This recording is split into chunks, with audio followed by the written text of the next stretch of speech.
सूर्य देवता की जय हो। रविवार का दिन सूर्य देव को समर्पित किया गया है।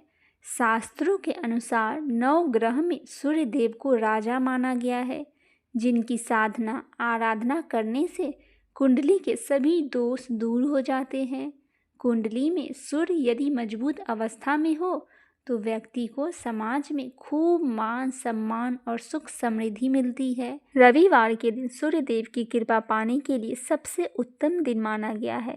इस दिन उनके मंत्रों का जाप और सूर्योदय के समय अर्घ देना चाहिए। सूर्य प्रत्यक्ष देवता है, जिनका दर्शन पृथ्वी पर कहीं भी रहते हुए किया जा सकता है। सूर्यदेव अपने भक्तों के सभी कष्टों को दूर करने वाले हैं, जिनकी साधना और आराधना करने से कुंडली के सभी दोष दूर हो जाते हैं। कुंडली में सूर्य यदि मजबूत होता है तो व्यक्ति को समाज में खूब मान सम्मान सुख समृद्धि मिलती है।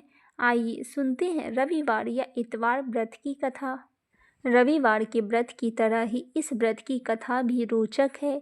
प्राचीन काल में एक नगर में एक वृद्धा रहती थी। उनका नियम था कि वह हर रविवार को घर आंगन गोबर से लीपकर भोजन तैयार करती और सूर्य देव को भोग लगाकर ही भोजन करती थी। ऐसा व्रत करने से उसका घर अनेक प्रकार के धन धान्य से पूर्ण था। श्री हरि की कृपा से घर में किसी भी प्रकार का विघ्न या दुख नहीं था। सब प्रकार से घर में आनंद रहता था। इस तरह कुछ दिन बीत जाने पर उसकी एक पड़ोसन, जिसकी गौ का गोबर वह वृद्धा लाया करती थी, विचार करने लगी कि यह वृद्धा सर्वदा मेरी गौ का गोबर ले जाती है, इसीलिए अपनी गौ को घर के भीतर बांधने लगी। वृद्धा को गोबर न मिलने से रविवार के दिन अपने घर को न लीप सकी, इसीलिए उसने ना तो भोजन बनाया और ना ही भगवान को भोग लगाया तथा स्वयं भी भोजन नहीं किया। इस प्रकार उसने निराहार व्रत किया। रात्रि हो गई और भूखी ही सो गई। रात्रि में भगवान ने उसे स्वप्न दिया और भोजन न बनाने और भोग न लगाने का कारण पूछा। वृद्धा ने गोबर न मिलने का कारण सुनाया। तब भगवान ने कहा कि माता, हम तुमको ऐसी गौ देते हैं जिससे सभी इच्छाएं पूर्ण होती है, क्योंकि तुम हमेशा रविवार को गौ के गोबर से लीपकर भोजन बनाकर मेरा भोग लगाकर खुद भोजन करती हो। इससे मैं खुश होकर तुमको वरदान देता हूँ कि निर्धन को धन और बांझ स्त्रियों को पुत्र देकर दुखों को दूर करता हूँ तथा अंत समय में मोक्ष देता हूँ। स्वप्न में ऐसा वरदान देकर भगवान तो अंतर ध्यान हो गए और वृद्धा की आंख खुली तो वह देखती है कि आंगन में एक अति सुंदर गौ और बछड़ा बंधे हुए है। वह गाय और बछड़े को देखकर अति प्रसन्न हुई और उसको घर के बाहर बांध दिया और वहीं खाने को चारा डाल दिया। जब उसकी पड़ोसन वृद्धा के घर के बाहर एक अति सुंदर गौ और बछड़े को देखा तो द्वेष के कारण उसका हृदय जल उठा और उसने देखा कि गाय ने सोने का गोबर किया है, तो वह उस गाय का गोबर ले आई और अपने गाय के गोबर उसकी जगह रख गई। वह नित्य प्रतिदिन ऐसा ही करती रही और सीधी साधी वृद्धा को इसकी खबर ही नहीं लगी। तब सर्वव्यापी ईश्वर ने सोचा कि चालाक पड़ोसन के कर्म से वृद्धा ठगी जा रही है, तो ईश्वर ने संध्या के समय अपनी माया से बड़े जोर की आंधी चला दी। वृद्धा ने आंधी के भय से अपने गौ को भीतर बांध लिया। प्रातःकाल जब वृद्धा ने देखा कि गौ ने सोने का गोबर दिया तो उसके आश्चर्य की सीमा न रही। वह प्रतिदिन गौ को उस घर के भीतर ही बांधने लगी। उधर पड़ोसन ने देखा कि बुढ़िया गौ को घर के भीतर बांधने लगी और उसको सोने का गोबर उठाने का दांव नहीं चल रहा था, तो वह ईर्ष्या और डाह से जल उठी और कुछ उपाय न देख पड़ोसन ने उस देश के राजा को सभा में जाकर कहा, महाराज, मेरे पड़ोस में एक वृद्धा के पास ऐसी गऊ है जो आप जैसे राजाओं के ही योग्य है। वह नित्य सोने का गोबर देती है। आप उस सोने के प्रजा का पालन करिए। वह वृद्धा इतने उम्र में सोने का क्या करेगी। राजा ने यह बात सुनकर अपनी दूतों को वृद्धा के घर से गऊ लाने की आज्ञा दी। वृद्धा प्रातः ईश्वर का भोग लगा भोजन ग्रहण करने जा रही थी कि राजा के कर्मचारी गऊ खोल कर ले गए।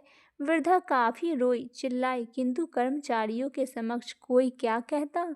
उस दिन वृद्धा गऊ के वियोग में भोजन न खा सकी और रात भर रो रो कर ईश्वर से गऊ को पुनः पाने के लिए प्रार्थना करती रही। उधर राजा गऊ को देखकर बहुत प्रसन्न हुआ, लेकिन सुबह जैसे ही वह उठा, सारा महल गोबर से भरा दिखाई देने लगा। राजा यह सब देखकर घबरा गया। भगवान ने रात्रि में राजा को स्वप्न में कहा कि हे राजा, गाय वृद्धा को लौटाने में ही तेरा भला है। उसके रविवार के व्रत से प्रसन्न होकर मैंने उसे गाय दी थी। प्रातः होते ही राजा ने वृद्धा को बुलाकर बहुत से धन के साथ सम्मान सहित गऊ बछड़ा लौटा दिया। उसकी पड़ोसन को बुलाकर उचित दंड दिया। इतना करने के बाद राजा के महल से गंदगी दूर हुई। उसी दिन से राजा नगर वासियों के आदेश दिया कि राज्य की तथा अपनी समस्त मनोकामनाओं को पूर्ति के लिए रविवार का व्रत रखा करो। व्रत करने से नगर के लोग सुखी जीवन व्यतीत करने लगे। कोई भी बीमारी तथा प्राकृतिक का प्रकोप उस नगर पर नहीं होता था। सारी प्रजा सुखी से रहने लगी। आइए अब जानते हैं रविवार व्रत पूजा करने की विधि। रविवार का व्रत कम से कम 12 व्रत अवश्य रखना चाहिए। हालांकि यदि संभव हो तो पूरे साल रखना चाहिए। सूर्य को जल देने के बाद भगवान सूर्य के बीज मंत्र की कम से कम 5 माला का जाप जरूर करें। इसके बाद रविवार व्रत की कथा पढ़ें। व्रत के दिन सुबह स्नान ध्यान करके लाल रंग के कपड़े पहने और उगते हुए सूर्य को अर्घ दे। इस दिन केवल गेहूं की रोटी या गेहूं का दलिया और गुड़ का सेवन करें। ऐसा करते हुए जब आपके व्रत का संकल्प पूरा हो जाए तो कम से कम 2 ब्राह्मणों को आदर के साथ भोजन करवाएं एवं अपने सामर्थ्य के अनुसार सूर्य से संबंधित दान और दक्षिणा दें। इतवार व्रत या रविवार के व्रत करने से मनुष्य को मोक्ष की प्राप्ति होती है। इस व्रत के करने से स्त्रियों को बाझपन दूर होता है।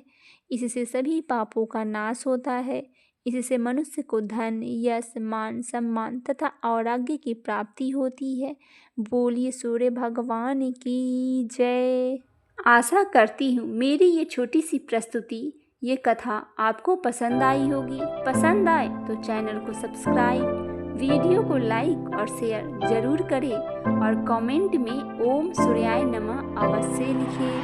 सूर्य देवता की जय हो।